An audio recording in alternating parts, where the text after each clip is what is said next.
Hey, what's up guys? Watch Review back with another video today. Today in this video, I'm going to show you guys how to change a watch battery.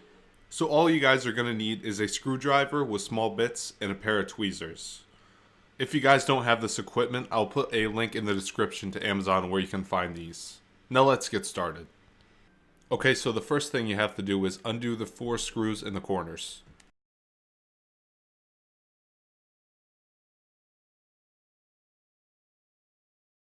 Once that is done, you have to take off this plastic cover.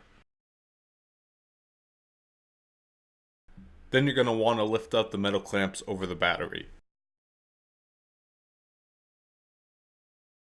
Once your new battery is inserted, press down firmly with your thumb till you hear it snap in place.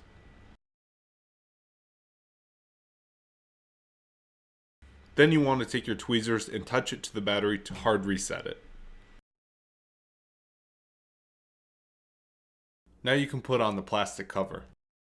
Before you can put on the backplate, you want to make sure the rubber gasket is in place.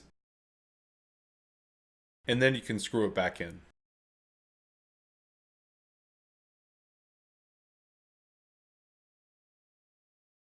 Hopefully I was helpful to you guys. If so, be sure to subscribe and like. This has been Watch Review. Peace.